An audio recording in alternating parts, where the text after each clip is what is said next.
Welcome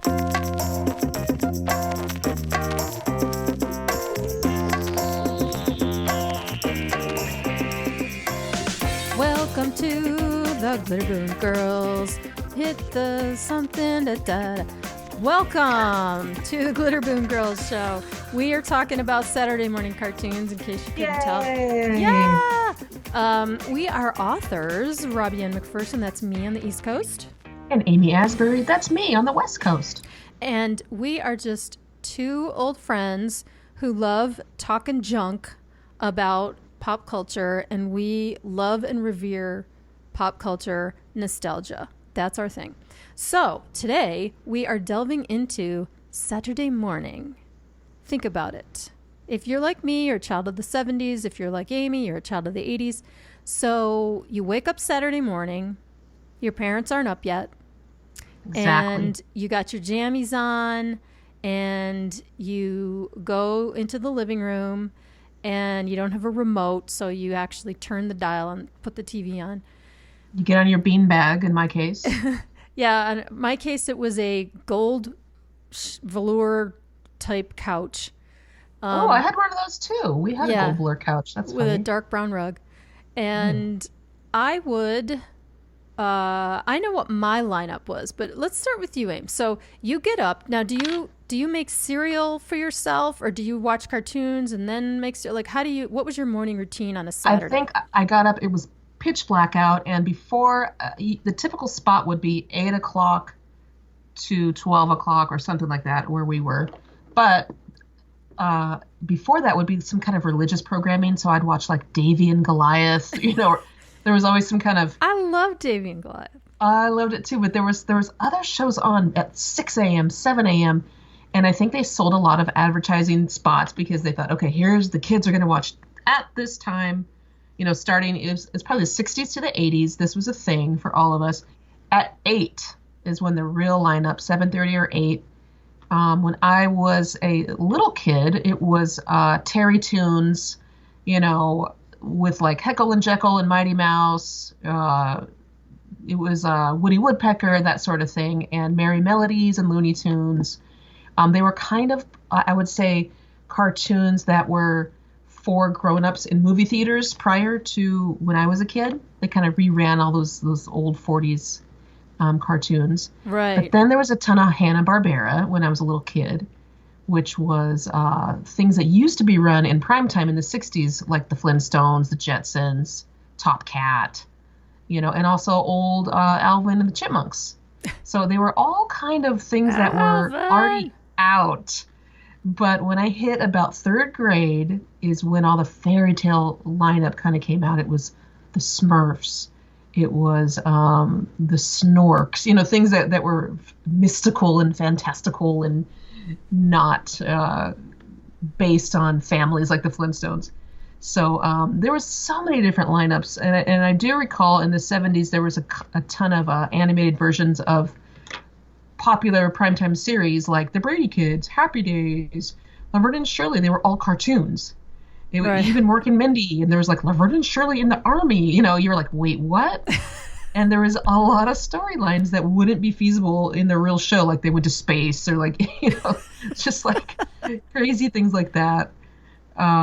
So there were so many things. So just whatever they threw on there, you guys, I was going to watch. I think my favorite was probably the Gummy Bears. Disney finally got in the Saturday morning there was lineup. A Gummy Bears cartoon? It's called the Gummy Bears. It was really, really well done. It was, the premise was so silly. They had gummy berry juice, and it was like medieval times, and there was these bears, and they lived in the woods. However, great theme song, a bunch of Disney voices. This up. I swear. Medieval gummy bears? Come on, Medieval gummy bears. It was kind of like the Smurfs background, but they were gummy bears. And then they went on these tunnels and kind of like a Disneyland ride through these hollow trees. And it was just this crazy, out of control things. And my lineup changed quite often. But through the years, it just gave me something. It inspired me because when I ate my sugary cereal, well, my mom wouldn't really buy the sugary, but when I ate my buckwheats and turned off the TV, I'd go out and make up some crazy game and like, all would be good. And it was so much fun. Now, do you remember a specific lineup? Yeah. Before we get into mine, though, I got to ask, so when the lineup was over, Okay. was that your cue then to go play outside? Okay, so it wasn't like you just got tired of sitting there. It was like all the good shows ended. Yeah, okay. All the good shows ended, and they started showing the Three Stooges, and I was like, I'm done. Oh, see, I love the Three Stooges, but for me on Saturday mornings, it was all about the animation. The Three Stooges, that was something I wanted to watch after school. Like, I didn't want to watch cartoons after school. I wanted to see sitcoms and live action. But on a Saturday morning, I would climb wherever I needed to climb in the kitchen, pour myself actually I would usually bring the box and the milk, and sit at the table because I would just pour and pour and pour and pour and eat. Right. And, thousands of calories. Oh God, the sugar. I mean, as we talked about in a previous episode, in one of our food episodes, I mean, all I ate was sugar when I was a kid. My poor mother did everything she could except for not buy the sugar. Well, no, but I wouldn't eat. I did eat vegetables out of the garden. And to this day I love vegetables. That's so cute. Fresh vegetables, awesome. Burger King, Burger King.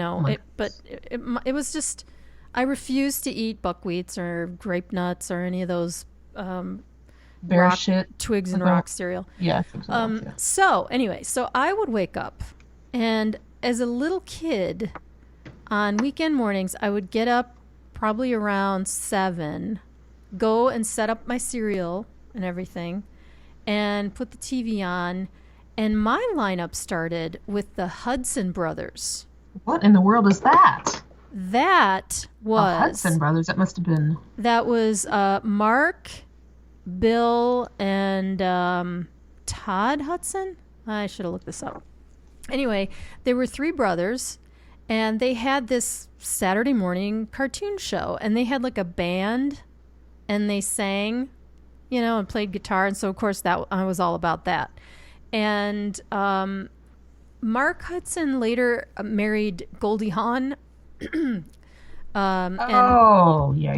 Yeah. So Mark Hudson later married Goldie Hawn and was Kate Hudson and her brother Oliver's father. So that's kind of who he was. And then after he and Goldie split up, he married Cindy Williams, a.k.a. Shirley from Laverne and Shirley. Player. Yeah. Well, they were all cute. The Hudson brothers were so cute. So, yeah, I would watch that show.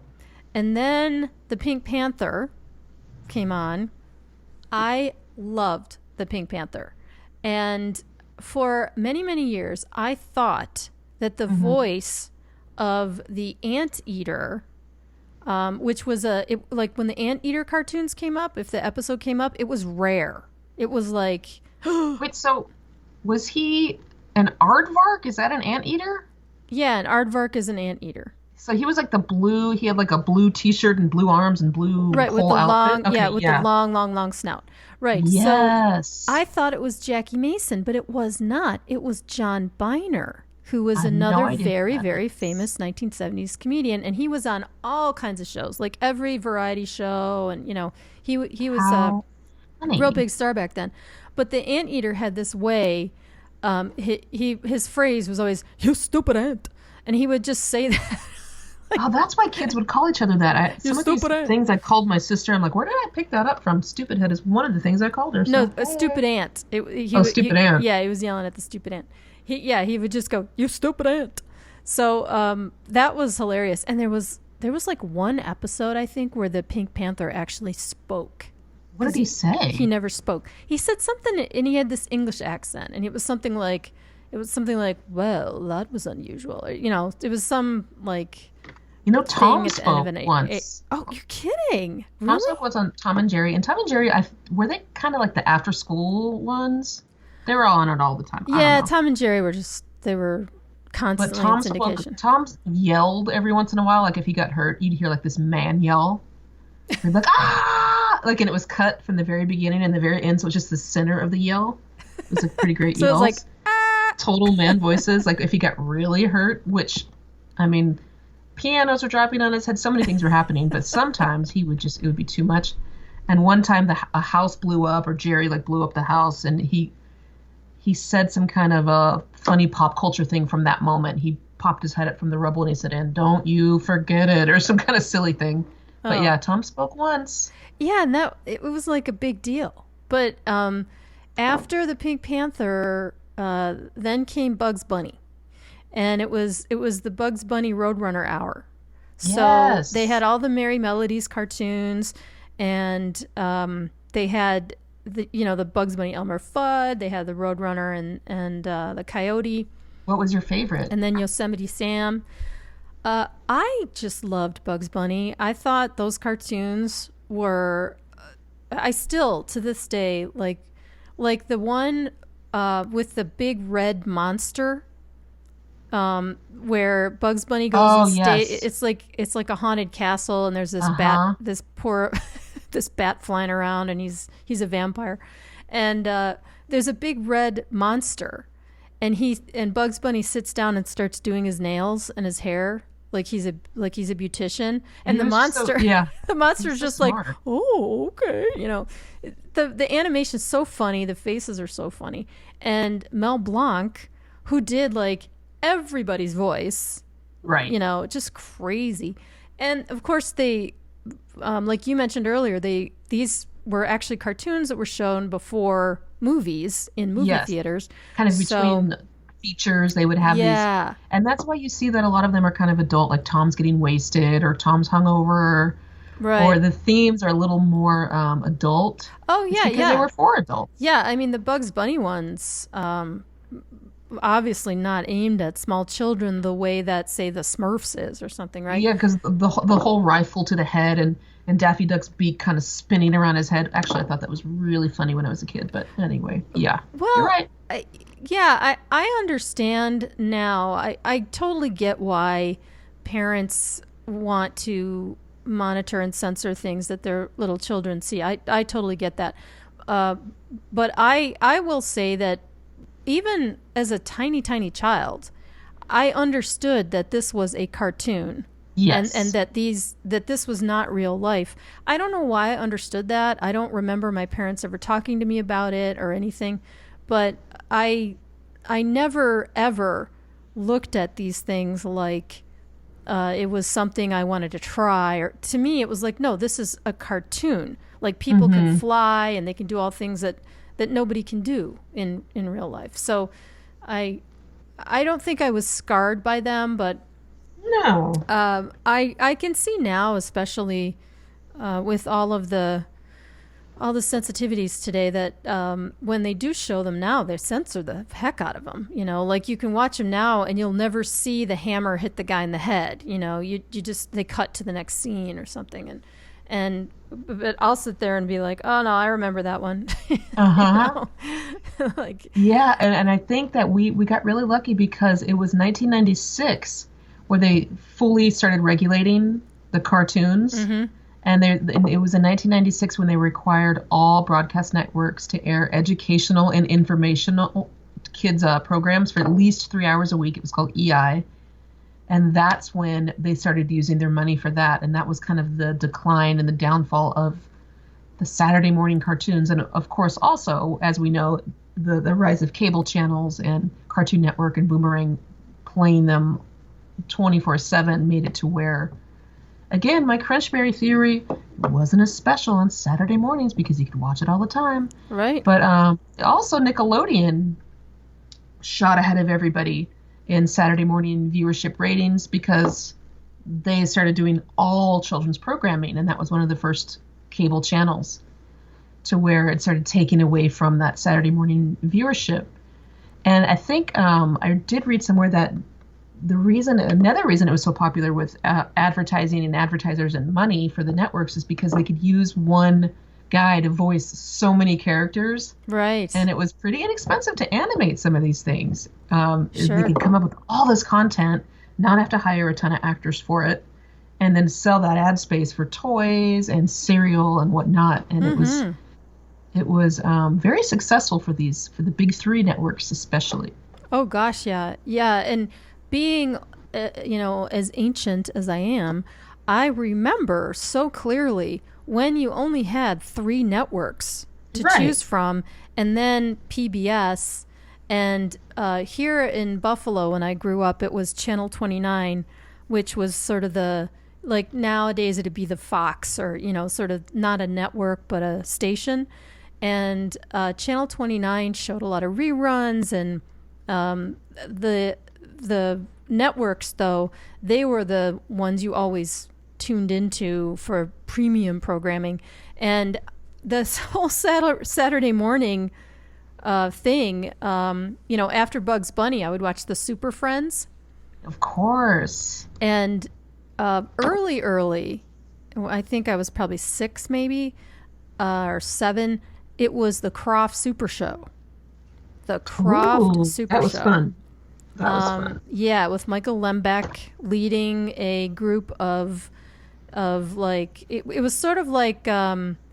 It was a variety show. It was like Godspell without the God. Like they were all like marching down the street. Kroft's got the super shows that'll blow your mind away. And they're all dancing. They all have like newsboy caps and striped shirts and stuff, and bell bottoms. And they had the different stories. Like they had this talking car. Then they had ISIS. Almighty ISIS. I just remember the Bugaloos, which I thought was the best. And there was also Dr. Shrinker. Yeah. Which was like a guy who shrank people really tiny in his big haunted mansion. And then there was Electro Woman and Dinah Girl. Yeah, Electro Woman and Dinah Girl. That was huge. Yeah, and the Wonder Twins. Wonder Twin powers activate. That was a very purple cartoon. Wait. Oh, I thought we were talking about Krofft. So no. We are, but I digressed. Oh yeah. Wonder Twins was part of the Superfriends. That's right. With their little guy, I think his name is Gleek or something. I was like, Gleek, really? Their little like monkey. Form of a water bucket. Form of an eagle. And I never understood that. I was like, why? Well, the eagle would carry the friggin' water bucket. Yeah, but why don't you just both be eagles? Well, because that guy could only do natural disasters. He could be a cyclone. Well, they needed each other. It did require a certain suspension of disbelief. But that Krofft Superstar, I remember I was always waiting for the Bugaloos, which was part live action, part puppet, lots of foam and, googly eyes. And they were in a forest and they were little buggies and they were a rock band. And, it was this insane psychedelic show. And I was always waiting for the Bugaloos, but they always gave me Land of the Lost. I feel like it was always Land of the Lost and Sigmund and the Sea Monster. Yeah, which, Sigmund and they were okay, but that'd be when I would go to the bathroom or go make more cereal. I did love those two, and those two were always on. Yeah, I was not about Sigmund and the Sea Monster. I know. No. I think I was scared of those scary guys, the brothers, the mean brothers. Yeah, I was real into, what was the talking car? The Wonderbug. I remember that. Wonderbug. Yeah. That's what it was. Wonderbug. Yeah, I was any kind of a car that talked.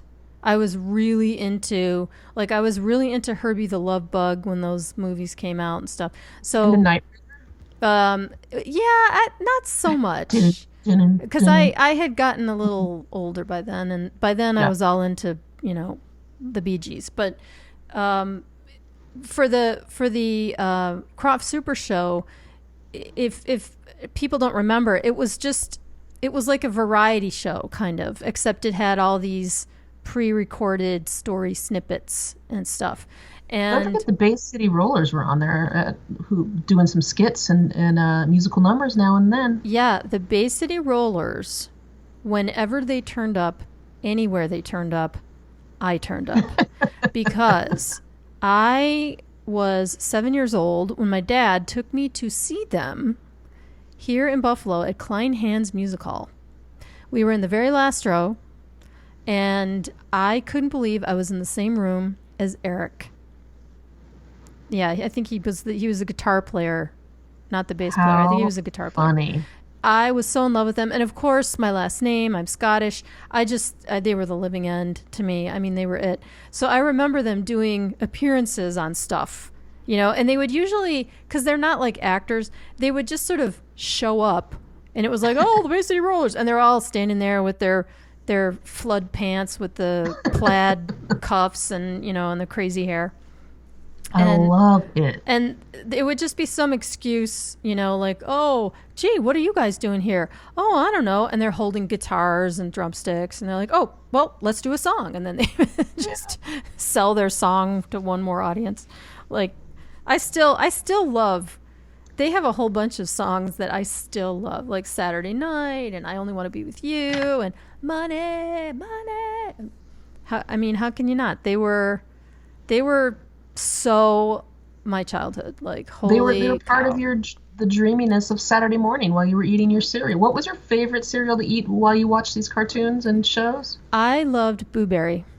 Oh, Blueberry yes. and Frankenberry. Those were my two go-tos. I was really into those little dried marshmallows. But I They're liked just the pretty. contrast, with the oats kind of and the marshmallows.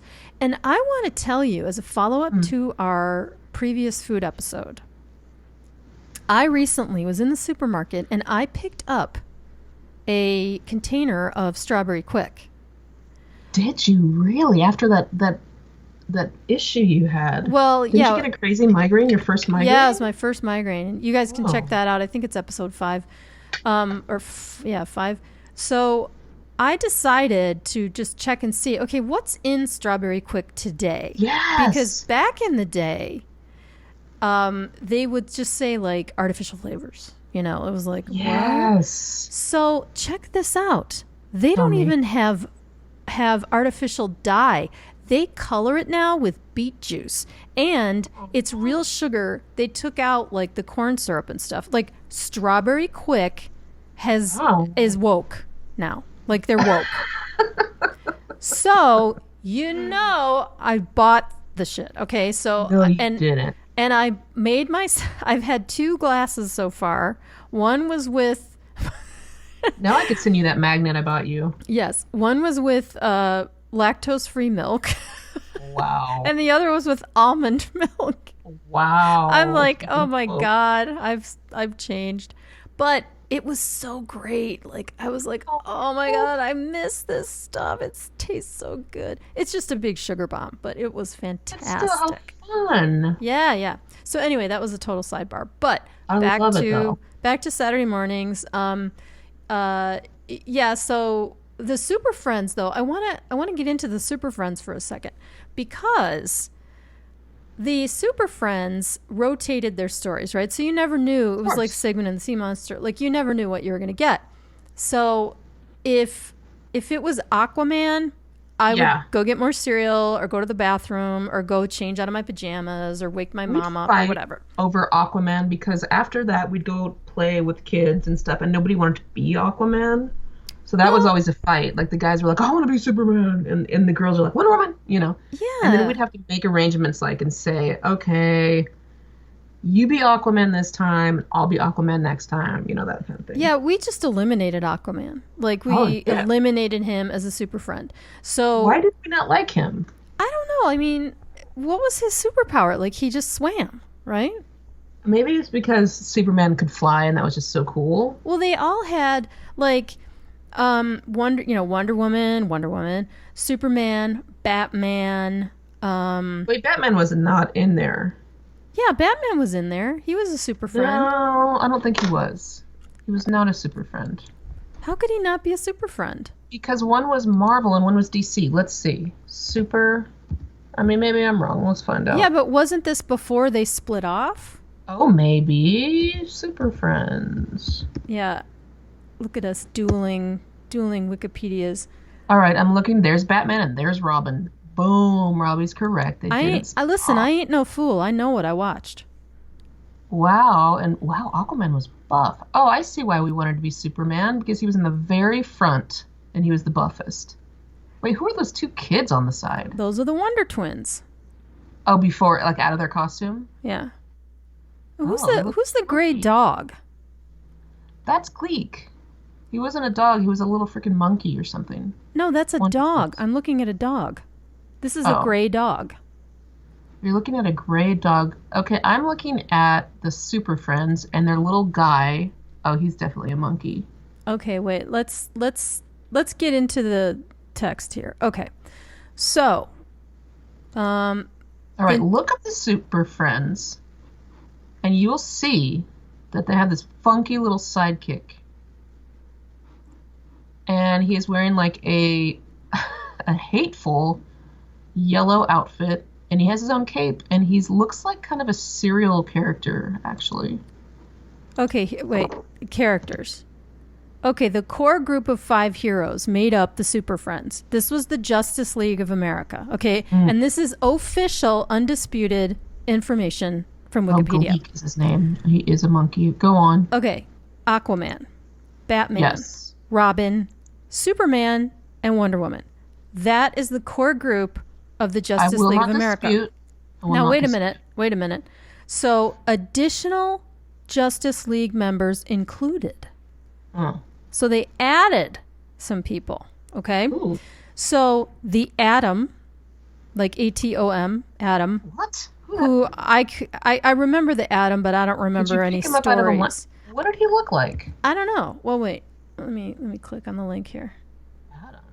The Atom, Dr. Raymond Palmer, is a fictional superhero appearing in American comic books published by DC Comics. Well, there's a ton. Oh, he looks like, you know what? He looks like Captain America without the shield. Yep, I see him, and he's got like a little atom on his head.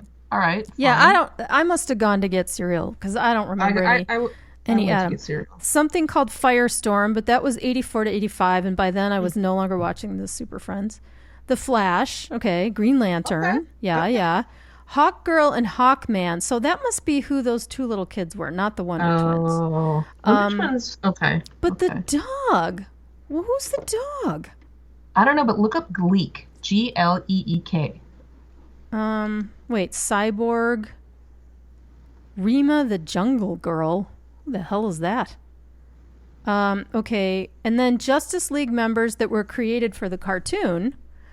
Apache Chief, Black Vulcan, El Dorado, and Samurai. I don't remember any of those. Oh, here we go. Okay, pets. Gleek and Wonder Dog. Wonder Dog was the dog. Things. I told you. I told you. No, I told you. Right. We see each other. We tell each other. Yes. Yeah, and then, okay, one-shot Justice League appearances. So these are one-offs. Aben Sur. Don't know what Aben Sur is. Green Arrow. Plastic Man. That's another one I went to the bathroom. And Superboy. I loved Superboy. Because Superboy had that white dog. Oh. Krypton. Or Crypto was his name. Yeah, and then the Wonder Twins, Jaina and Zan. Yes. And they came out in 1977. I like them. I like that shade of lavender. Their outfits. I like their outfits. Yeah. Yeah, and then the villains were the Legion of Doom. Oh, that's right. Right. And there's like 8 million of those. I loved their console. I loved that they had like a desk full of buttons and things to push and little phones. I'd always try to like draw on one of those with markers. Right. And a bunch of construction paper. And be like, okay, here's our console. And I loved how they showed Wonder Woman's invisible jet. You know, like they drew it in like white pencil. Okay, I feel like they did the least amount of effort on those Justice League. When I started realizing, and I'm sorry for all the Scooby-Doo fans, but when I see people wearing the same exact outfits, and you know what, for the superheroes, I do understand, okay? But Scooby-Doo, come on, Daphne's going to wear that same outfit every single day. They lost me on that. And when they did the eyes without making the white part of the eye white, and it was just skin colored, kind of the same thing with Superfriends. I don't know. I'm going to have to disagree with you there. First of all, I was a huge Scooby-Doo fan. And my poor father will attest to this fact because I had a Scooby-Doo board game when I was like 5. And it was some goofy game where you spun the dial and, you know, moved the little thing. And it was, let's just say for adults, it was not the most exciting thing in the world. But I thought this game was the living end. So I would just completely like bug my dad until he would sit down and play Scooby-Doo with me. And there was even a time I had to go overnight in the hospital for something, and I insisted that someone bring me the Scooby-Doo game.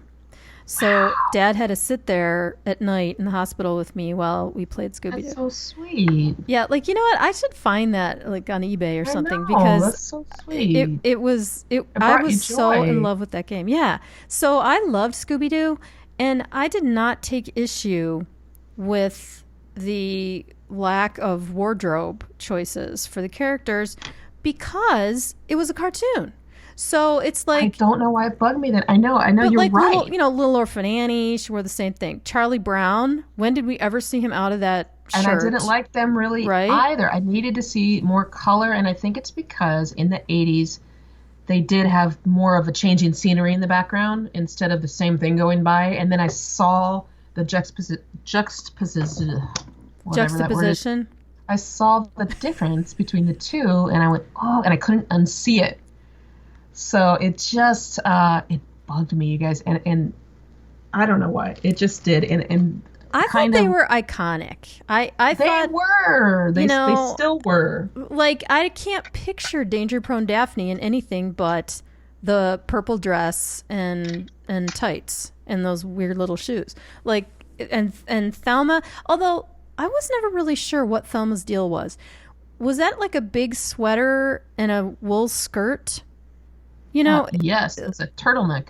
yeah, it was very, I don't know, it was a very strange outfit. And, you know, Freddie, he was a dandy with his little scarf. Oh, he was so cute. I love Right? those two colors together. I love the color of the Mystery Machine. Yeah. I love the vibrance of their colors against the dark background. Yeah. But Yeah, and some of these, you know what? The you know, Fat Albert kids, they all wore the same thing. Fat Albert only wore that red shirt. I love that show. And Mushmouth had the hat, you know. That's right. That was a very interesting hat. No, you know, I know that not every show changed outfits. Probably none of them did, but I think it was more stark.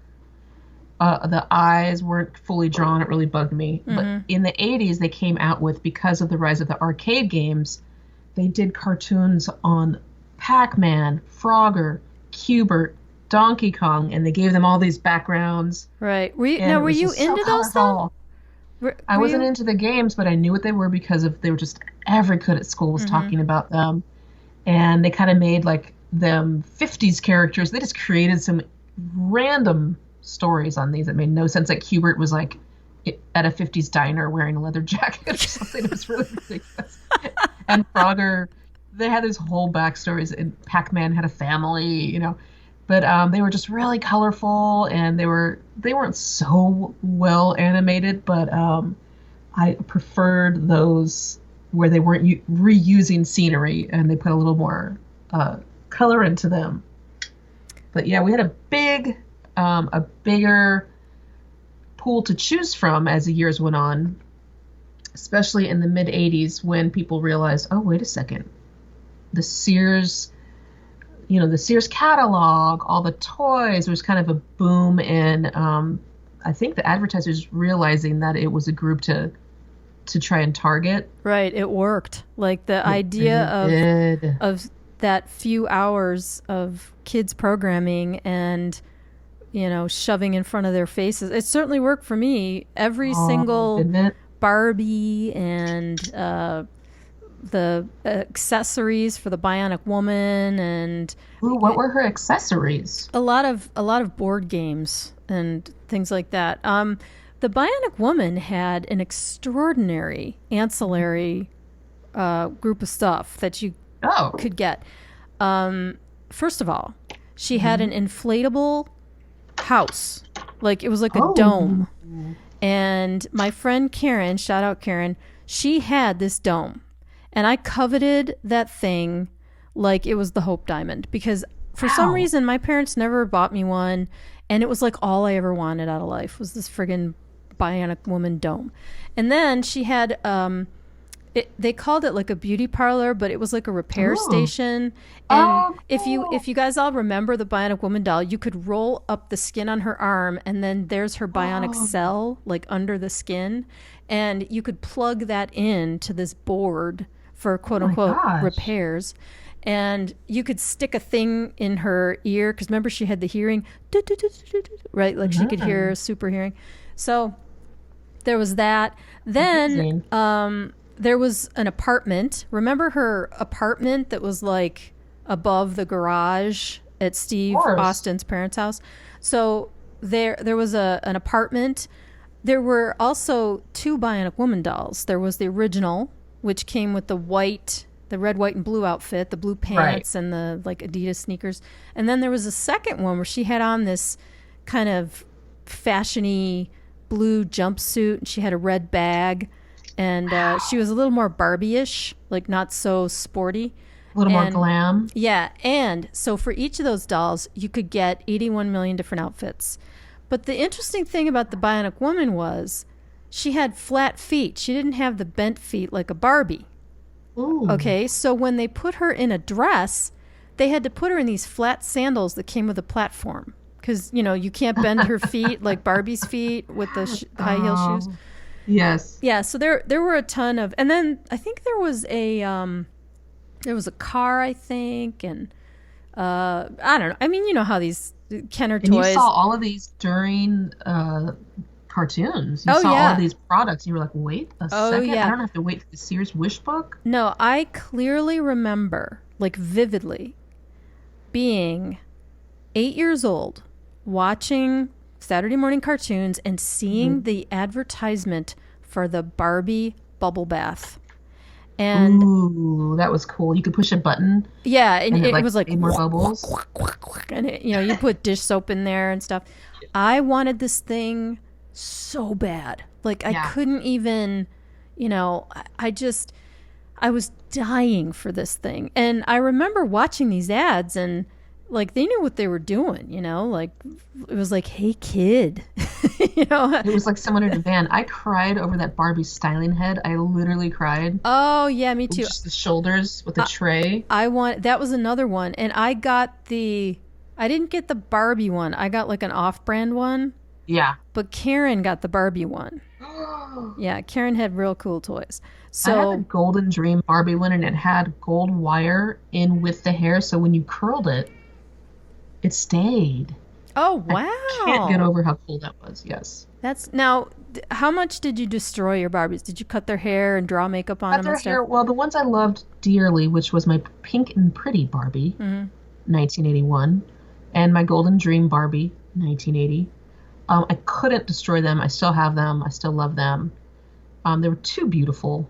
But my Marie Osmond doll and any of the backup, the B dolls. No, Marie, they didn't give her this like flash, so I was over it, and I just cut her hair off, and I'd get lipstick and dye their hair pink, if they were blonde, put streaks.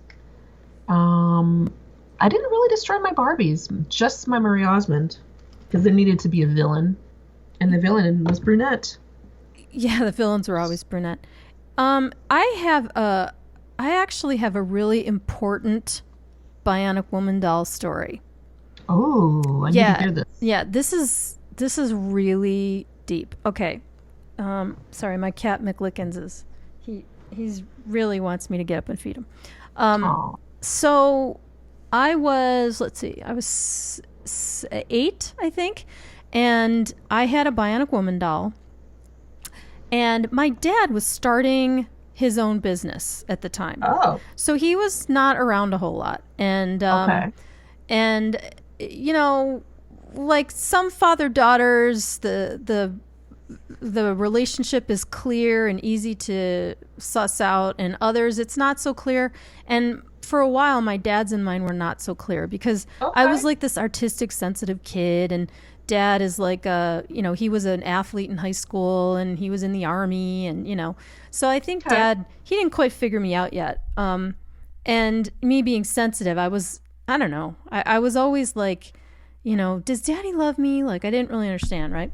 Okay. So one fateful day, I was jumping on my bed as one does when you're 8. Oh my. And I hear this snap. Oh, what was it? It was my Bionic Woman doll, and nice. I had cut off both of her legs at the knee.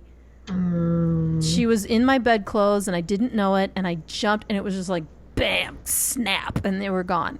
Oh, no. So I go running with the doll that's missing the lower half of its legs. I go running to my dad, and I was crying. I was like, I was so upset. My dad, and like years later in therapy, I always go back to this. If I ever wondered whether my dad loves me or not, I always go back to this moment when I knew. He went and got the parts out of my bedclothes, went downstairs into his workshop, and hunched over his work table for like an hour with a tiny little drill and little copper wires, and my father reattached her shins and foot to each leg. And they worked because they swung, right? Like you couldn't pose them and they wouldn't stay, but he did that for his baby girl. He did that for me. And so every time, like, the challenging adolescent years, or, whenever people just have challenges in their families, even though you love each other. Whenever I questioned whatever drama was going on in my family, or even through the divorce, when my parents got divorced, I was always like, nope, my dad took my Bionic Woman doll, and it was like surgery. Like I came down there and I'm standing right next to him. I'm like, can you fix it, Dad? And he's like, don't worry about it. I got it. Sweet. I know. Isn't that unbelievable?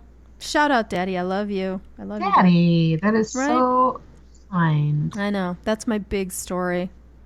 I love that. Yeah. So we digressed a little bit from Saturday morning cartoons, but we are out of time again, Aim. Oh, wow. I know. That went so fast. Like the last couple episodes, it's like 5 minutes. Well, they're great fun to recall. It's just a great time, and I'm sure many of our listeners remember those wonderful days of just sitting down with that cereal and just kind of watching those shows. Right. And it was a great time. I really enjoyed talking about it. Yeah, me too. And we have to also mention, for those of us who grew up in freezing cold climates, how cool it was to wake up on a Saturday morning when there's like a snowstorm outside and you don't have to go to school. You're just getting up to watch cartoons. And later on, you can go out and play and make snowmen if you want. Fun. Is that what it was like? I wish I could have experienced that. Yeah, it was really cozy. They were some of my favorite times. We had the brightest, sunniest days. So you'd go out into the yard with big green grass and palm trees, and it was super bright, and it smelled like fruit trees. Oh my God, I love that. All those different fruit trees and gardens. And so I had a really, really fun thing to face after those cartoons also, but it would have been really neat to see snow. Yeah, there are ups and downs definitely to cold weather, but we'll have to do an episode, Aim, on sick days and snow days. We'll have to do that coming up. Love that. Yes. Yeah. Well, thank you guys so much for listening to us. I'm Robbie-Ann McPherson. I wrote a book called Taking Liberty. It's fiction. It's available on Amazon, Kindle, and BarnesandNoble.com. Aim, why don't you plug your stuff? Oh, my name is Amy Asbury. I've written a couple of books, Sunset Strip Diaries, Confetti Covered Quicksand, and a fiction book called Once Upon the 80s that just kind of catalogs every single show, every single piece of candy, every single toy. That is, talk about nostalgia, Aim. That is a masterpiece. So detailed. Yeah. But a bunch of books. You can find them on BarnesandNoble.com, Amazon.com, wherever books are sold. Yeah, and check us out, Instagram, Twitter, Glitter Bee Girls on either one, and our website, glitterboomgirls.com. We love you guys. Thanks so much for listening. We'll see you next time.